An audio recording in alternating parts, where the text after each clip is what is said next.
2026 বিধানসভা নির্বাচনে জোর কদমে রাজ্য জুড়ে প্রচার শুরু করেছে শাসক বিরোধী দলের প্রার্থীরা। আজ নোয়াপাড়া বিধানসভার অন্তর্গত মাদারডিয়ারি মোড়ে এক নির্বাচনী জনসভার আয়োজন করা হয়েছিল। বিজেপি প্রার্থী অর্জুন সিং এর সমর্থনে সভায় উপস্থিত হয়েছিলেন রাজ্য বিজেপির সভাপতি সুমিত ভট্টাচার্য। সেখান থেকে তৃণমূল সরকারকে ঝাঁঝালো আক্রমণ করেন সুমিত ভট্টাচার্য। তিনি কি বলেছেন শোনাবো।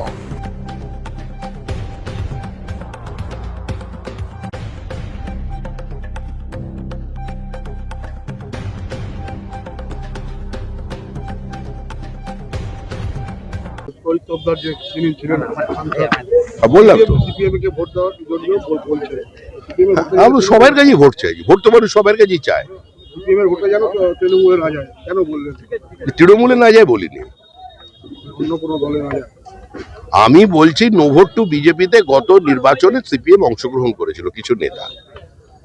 বিরোধী ভোট কেটে তৃণমূলের সুবিধা না করে দিন।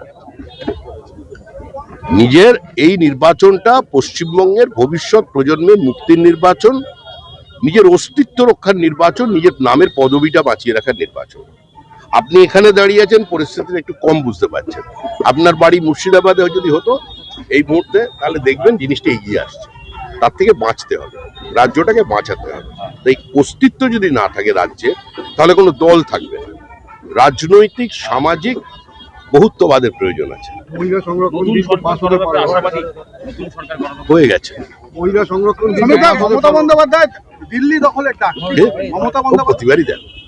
জায়গায় জায়গায় বিজেপি কর্মীদের উপর আক্রমণ, ব্যানার ছেড়া, পোস্টার ছিল দেওয়া হচ্ছে বিভিন্ন জায়গায় রাজ্যে। প্রদীপ নিভে যাওয়ার আগে একটু জ্বলে ওঠে, ওটা হবে।